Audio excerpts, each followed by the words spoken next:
Most welcome to my YouTube channel. आज अपन active passive voice से रिलेटेड क्वेश्चन करने वाले हैं। तो आज अपन क्या करने वाले हैं, वॉइस से रिलेटेड क्वेश्चन। वॉइस है ना। तो एक्टिव को पैसिव में चेंज करने के कुछ रूल। तो रूल फर्स्ट क्या होता है, देखिए इसको मैं लिख के नहीं ला पाई, बट रूल फर्स्ट में क्या होता है कि सब्जेक्ट को ऑब्जेक्ट में चेंज किया जाता है। सब्जेक्ट को ऑब्जेक्ट में चेंज किया जाता है। सेकंड क्या चेंज किया जाता है, टेंस। टेंस में ज़्यादा चेंज नहीं होता, अभी मैं आगे आपको बताऊंगी। एंड थर्ड क्या चेंज किया जाता है, थर्ड रूल जो होता है, सब्जेक्ट को ऑब्जेक्ट में बनाया जाता है, बिल्कुल टेंस चेंज किया जाता है एंड बाई ऐड किया जाता है। तो ये हो गई कुछ बेसिक सी बातें, है ना। तो ये हो गई बेसिक सी बातें। तो एक एक करके जितने टेंसेज हैं हम उनकी बात करें, तो जितने टेंसेस हैं अगर उनकी बात करें तो सबसे पहले टेंस कौन सा हमारा, सबसे पहले हमारा जो प्रेजेंट इंडेफिनिट टेंस है, इसको मैं PI लिख दे रही हूँ। जो प्रेजेंट इंडेफिनिट टेंस है, अगर इसमें आएगा तो इसको हम किस में चेंज करेंगे, इसका हेल्पिंग वर्ब हम इज एम आर में चेंज कर देंगे। ज़्यादा कुछ चेंज इसमें नहीं है। और देखिए जो, हाँ एक बात मैं आपको बताऊँ कि वर्ब का थर्ड फॉर्म हमेशा लगेगा। एक्टिव से पैसिव बनाने में हमेशा वर्ब का थर्ड फॉर्म ही लगेगा, है ना। ऐसे सेकंड जब प्रेजेंट कॉन्टिन्यूअस की बात की जाएगी, प्रेजेंट कॉन्टिन्यूअस का हेल्पिंग वर्ब तो होता है इज एम आर। तो इज एम आर को चेंज किस में किया जाएगा, इज एम आर में ही चेंज किया जाएगा, सिर्फ बीइंग लगा दिया जाएगा। इज एम, आई थिंक अब आपको दिख रहा होगा, आर में चेंज किया जाएगा प्लस बीइंग लगा दिया जाएगा, है ना। तो बीइंग क्यों लगा दिया जाएगा, जब कॉन्टिन्यूअस टेंस की बात होगी, प्लस वर्ब का थर्ड फॉर्म तो रहना ही रहना, है ना। वर्ब का थर्ड फॉर्म सब में कॉमन है। एंड अगले टेंस की मैं बात करूँ तो जो अपना प्रेजेंट परफेक्ट टेंस होता है, प्रेजेंट परफेक्ट टेंस की हेल्पिंग वर्ब हैज़ हैव होता है ना, और वर्ब का थर्ड फॉर्म इसमें ऑलरेडी दिया रहता है। तो सेम इसको चेंज करेंगे, हैज़ या हैव में, हैज़ या हैव में सिर्फ इसमें बीन ऐड करेंगे, साथ में वर्ब का थर्ड फॉर्म रहना ही रहना है। तो फोर्थ टेंस की मैं आप बात करूँ तो बस देखिए, प्रेजेंट इंडेफिनिट, प्रेजेंट कॉन्टिन्यूअस और प्रेजेंट परफेक्ट में ही चेंज होता है। प्रेजेंट परफेक्ट कॉन्टिन्यूअस में इसमें कोई चेंज नहीं होता है। एंड इसके बाद मैं इसको इरेज करके बताऊँ, पास्ट इंडेफिनिट अपना जो होता है ना, एक क्या होता है अपना पास्ट इंडेफिनिट। पास्ट इंडेफिनिट जो होता है, इसमें क्या रहता है, इसमें मेन वर्ब जो रहता है उसका सेकंड फॉर्म रहता है और सिंपल में, एंड जो नेगेटिव इंट्रोगेटिव सेंटेंस आते हैं उसमें डिड और वर्ब का फर्स्ट फॉर्म लगा दिया जाता है। आई थिंक आपको पता होगा।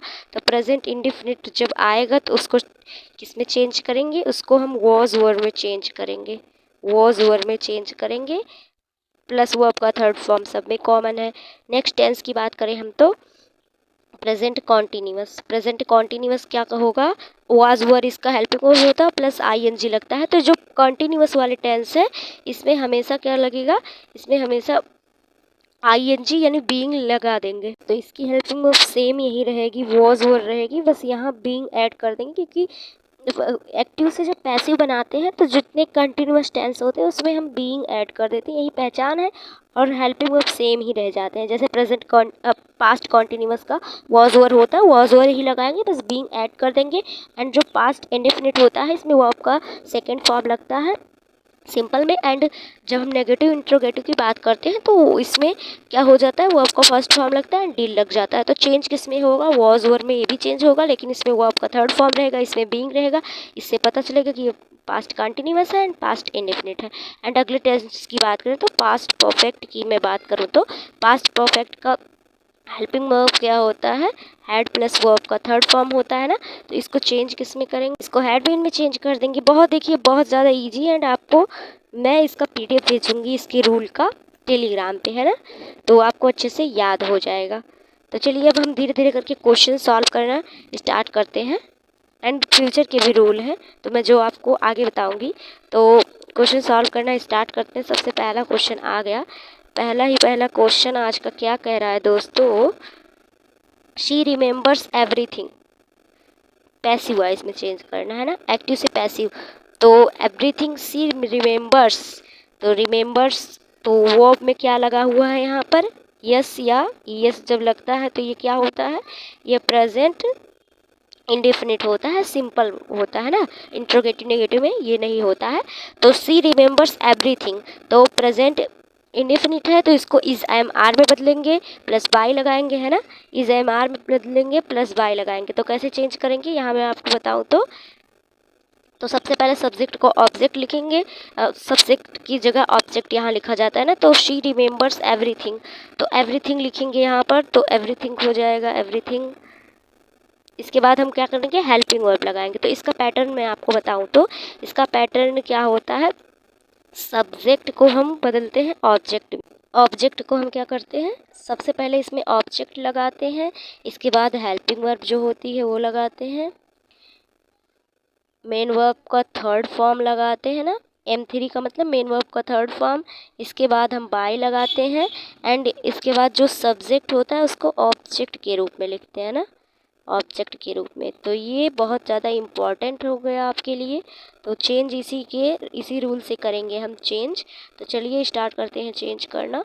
तो यहाँ पर देखिए मैंने आपको बताया जैसे कि एवरीथिंग हो गया। अब इसके बाद हेल्पिंग वर्ब, तो यहाँ पर इज़ लगेगा, है ना, एवरीथिंग इज़, क्योंकि जो प्रेजेंट इंडेफिनिट होता है मैंने बताया, जिस सिंपल में जब प्रेजेंट इंडेफिनिट सिंपल में जब मेन वर्ब में या CIES लगा रहता है तो हम उसको इज एम आर में चेंज करते हैं। तो यहाँ इज़ लगेगा, एवरीथिंग इज़। अब इसके बाद हमको क्या करना, वर्ब ढूंढना है, वर्ब। तो यहाँ पर वर्ब नहीं है तो क्या करेंगे, नहीं वर्ब यहाँ पर रिमेंबर है, याद करना, तो रिमेंबर्ड हो जाएगा, रिमेंबरिंग हुआ तो ये नहीं हो सकता, है ना। कुछ हमको ऑप्शंस देख के भी समझ में आएगा दोस्तों। तो कौन सा करेक्ट होगा, ये गलत होगा। एंड दूसरा क्या करा, एवरीथिंग इज़ रिमेंबर्ड, तो रिमेंबर्ड यहाँ बिल्कुल आएगा, रिमेंबर्ड आएगा, एवरीथिंग इज़ रिमेंबर्ड। इसके बाद बाई आएगा, बिल्कुल बाई आएगा। इसके बाद जो ये सब्जेक्ट है इसको ऑब्जेक्ट में चेंज करना है, तो सी का ऑब्जेक्ट क्या होता है, हर होता है, हर। तो कौन सा करेक्ट आंसर होगा, यहाँ ऑप्शन नंबर बी करेक्ट हो जाएगा, है ना। कौन सा करेक्ट होगा, ऑप्शन बी करेक्ट होगा। एंड ये ऑप्शंस गलत कैसे होंगे मैं अभी आपको बता रही हूँ। पहले हम ऑप्शन नंबर बी को कर देते हैं बंद। तो एवरीथिंग इज़ रिमेंबर्ड बाय हर, तो ऑप्शन नंबर सी क्यों नहीं हो सकता मैं आपको ये बताऊँ, क्योंकि वीइंग दिया गया है। तो वीइंग क्या होता है, कॉन्टीन्यूअस जो होता है हमारा, कॉन्टीन्यूअस में हमेशा वीइंग लगता है, ये मैंने आपको पहचानने के लिए बताया। And everything is remembered at कहाँ से आ गया, ये तो हो ही नहीं सकता, एंड ये बिल्कुल नहीं होगा। तो करेक्ट आंसर कौन सा होगा, यहाँ से करेक्ट आंसर यहाँ से ऑप्शन नंबर बी होगा। आई थिंक मैं एक्सप्लेन कर पाई होंगी एंड आप समझ पाए होंगे। नेक्स्ट क्वेश्चन क्या कह रहा है अपना, नेक्स्ट क्वेश्चन क्या कह रहा है, प्लीज़ गो देयर। तो यहाँ कौन सा वर्ड आ गया, प्लीज़ गो देयर के पास ये इम्परेटिव सेंटेंस आ गया, है ना। इम्परेटिव, प्लीज़, काइंडली जो होता है ये सब इम्परेटिव सेंटेंस होता है। तो अपने पास ये इम्परेटिव सेंटेंस आ गया, इम्परेटिव सेंटेंस आ गया। एंड तो देखिए प्लीज़ को रिमूव करके क्या लगाते हैं, प्लीज़ को रिमूव करके टू लगाते हैं इसमें, प्लीज़ को रिमूव करके टू लगाते हैं। And you are requested to लगाते हैं ना, यू आर रिक्वेस्टेड भी लगाते हैं इसमें, क्योंकि जब जहाँ प्लीज़ आता है तो वहाँ यू आर रिक्वेस्टेड, इसका रूल होता है, यू आर रिक्वेस्टेड लगाते हैं। क्या लगाते हैं, you are requested, you are requested, you are requested, you are requested लगाते हैं एंड टू लगाते हैं। इसके बाद टू लगाते हैं फिर गो देयर लगाते हैं, तो ऑप्शन बी करेक्ट होगा। क्या करेंगे हम इम्परेटिव सेंटेंस में, क्या करेंगे, इसमें प्लीज़ या काइंडली दिया रहेगा, तो प्लीज़ दिया है तो हम क्या लगाएंगे, यू आर रिक्वेस्टेड टू, उसके बाद हम क्या लगाएंगे, go there, you are requested to go there. तो आई थिंक आपको समझ में आ गया होगा, तो ऑप्शन बी यहाँ करेक्ट आंसर हो जाएगा। अगला क्वेश्चन क्या कह रहा है अपना, आज का अगला क्वेश्चन, तो ओपन द डोर। तो ये कौन सा है, ये जो है अपना ये भी इम्परेटिव सेंटेंस है, इम्परेटिव, बट यहाँ पर प्लीज़ नहीं दिया गया है, यहाँ पर प्लीज़ नहीं दिया गया, तो यू आर रिक्वेस्टेड टू नहीं लगाएंगे। तो क्या लगाएंगे यहाँ पर, इसके लिए हम लेट का यूज़ करते हैं, किसका यूज़ करते हैं, लेट का यूज़ करते हैं, है ना। तो यहाँ क्या होगा, तो लेट का यूज़ करेंगे, लेट द, इसके बाद लेट द डोर, यानी कि इसके बाद ऑब्जेक्ट लगाएंगे, लेट के बाद ऑब्जेक्ट लगाएंगे, लेट द डोर, उसके बाद बी का यूज़ करेंगे, है ना, बी का यूज़ करेंगे। और इसके बाद जो लास्ट में है उसको हम, जो पहले उसको हम लास्ट में लिखेंगे, ओपन। तो करेक्ट आंसर क्या होगा, let the door be open. तो यहाँ भी correct answer option number A होगा। आई थिंक आपको समझ में आ रहा होगा। तो जब हमारे सेंटेंस में प्लीज़ दिया रहता है, काइंडली दिया रहता है, तो यू आर रिक्वेस्टेड टू करके लगाते हैं। एंड जब ओपन द डोर मतलब आज्ञा दिया जा रहा है, तो इसमें हम क्या करेंगे, लेट का यूज़ करेंगे। उसके बाद ऑब्जेक्ट को लिखेंगे पहले, उसके बाद क्या करेंगे, बी का यूज़ करेंगे। उसके बाद फिर अपना जो पहले दिया रहेगा उसको लास्ट में लिखेंगे। तो कौन सा करेक्ट होगा, ऑप्शन ए बिल्कुल यहाँ करेक्ट आंसर हो जाएगा। अगला क्वेश्चन क्या कह रहा है अपना, अगला क्वेश्चन कह रहा है why are you blaming me. तो अब की बार इंट्रोगेटिव सेंटेंस आया है, इंटेरोगेटिव सेंटेंस आया है, यानी प्रश्नवाचक। क्या कह रहा है, why are you blaming me. तो इसको कैसे चेंज करेंगे, इसको चेंज करने का भी फॉर्मूला होता, मतलब तरीका होता है। टेंस कौन सा, ये tense why are you blaming me.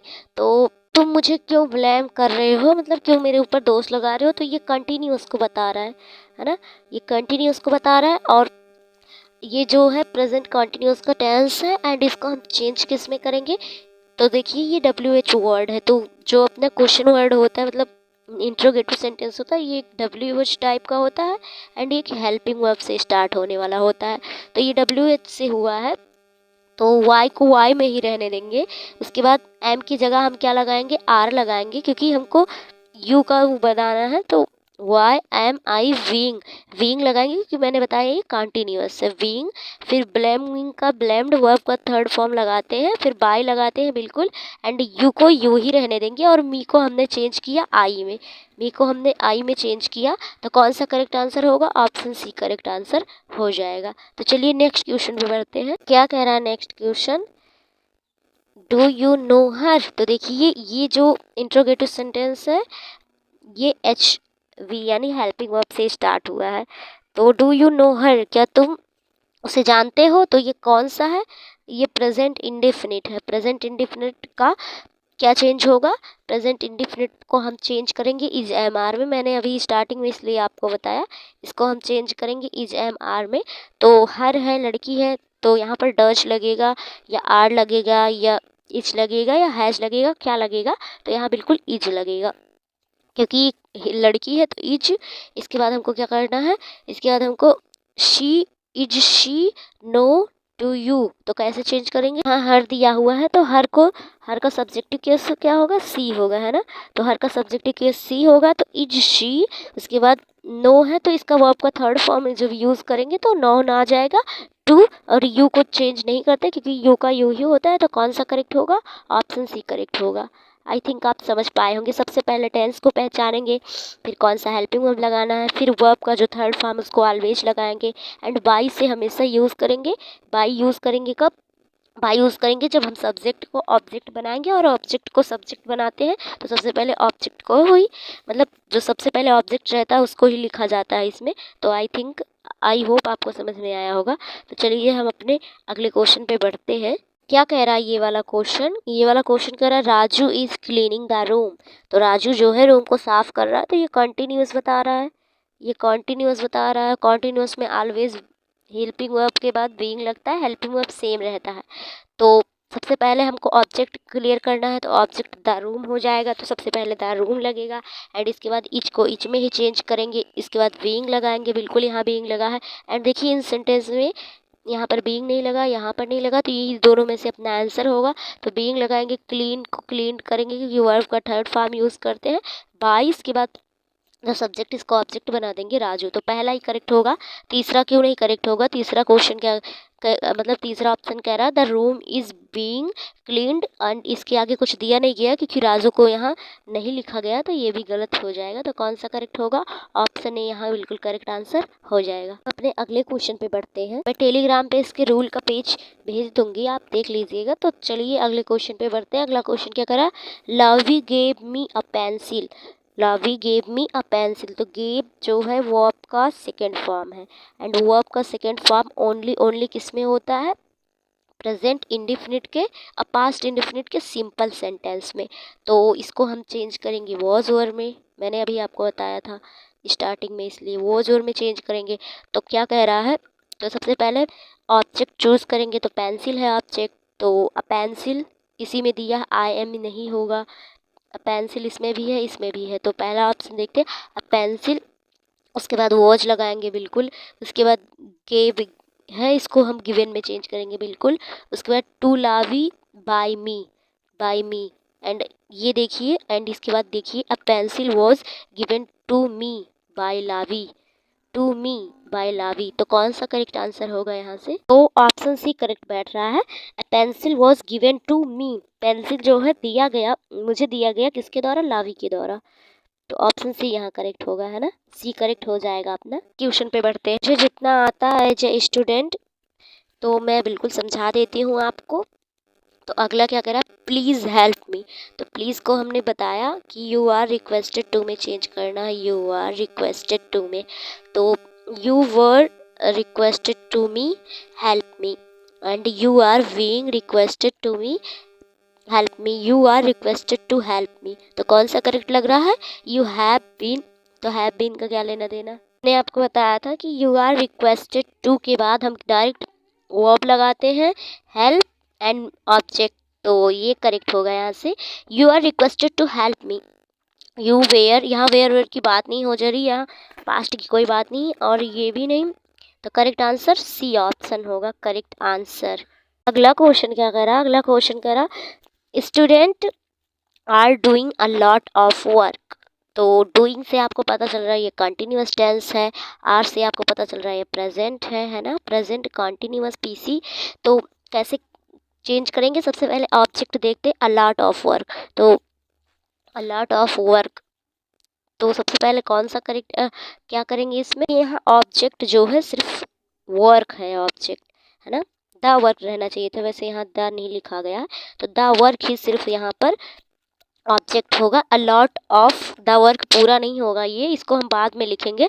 तो अ लॉट ऑफ वर्क लिखा गया तो सबसे पहले ये गलत होगा, इसके बाद अ लॉट ऑफ वर्क लिखा गया ये भी गलत होगा, अ लॉट ऑफ वर्क ये भी गलत होगा, क्योंकि सिर्फ काम मतलब जो वर्क है ये यहाँ ऑब्जेक्ट को दिखा रहा है, ढेर सारा काम अ लॉट ऑफ वर्क नहीं दिखा रहा है।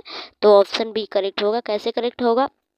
सबसे पहले ऑब्जेक्ट को लिखा द वर्क, इसके बाद हेल्पिंग वर्ब लगाया इज, और देखिए हेल्पिंग वर्ब भी बिल्कुल अपने ऑब्जेक्ट के अनुसार ही लगाना है। तो वर्क इज, तो डू को हम डूइंग को हम डन में हमने बदला, फिर बाय लगाया, फिर द स्टूडेंट अ लॉट।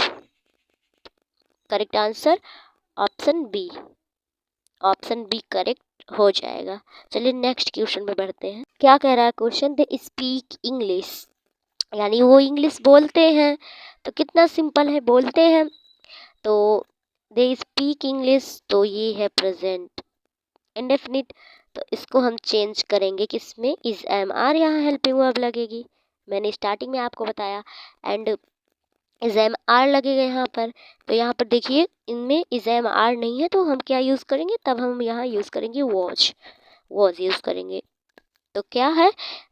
तो देखिए प्रेजेंट यहाँ, क्योंकि जो मेन वर्ब है इसमें यस या यस ऐड नहीं है, यस या यस नहीं ऐड है, स्पीक है ओनली, स्पीक्स नहीं है।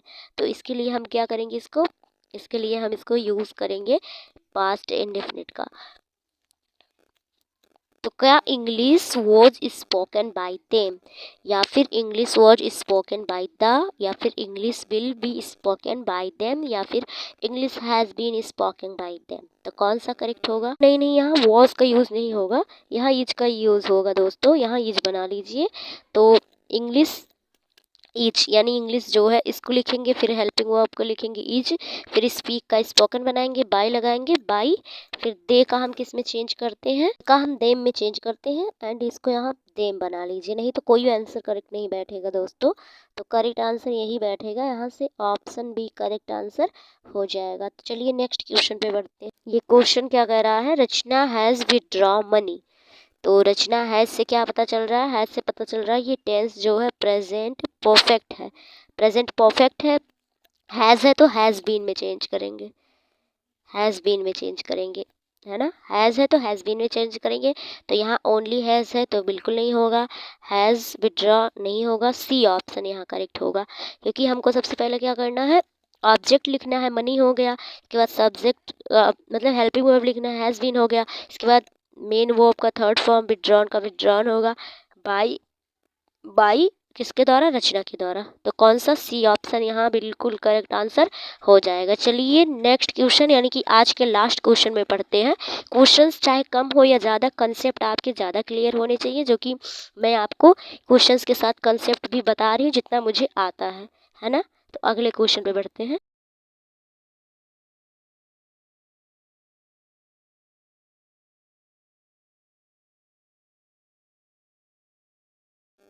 लास्ट क्वेश्चन क्या कह रहा है, what are you looking for.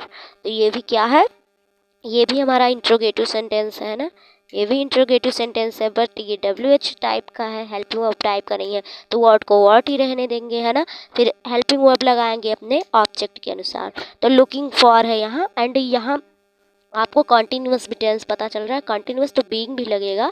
तो what is being looked for by you, तो and option B what are you being looked for, option C what was being looked for. Solve करें या फिर हमको इसको लगाएं, तो क्या वर्ड को हम वर्ड में ही चेंज करेंगे, है ना।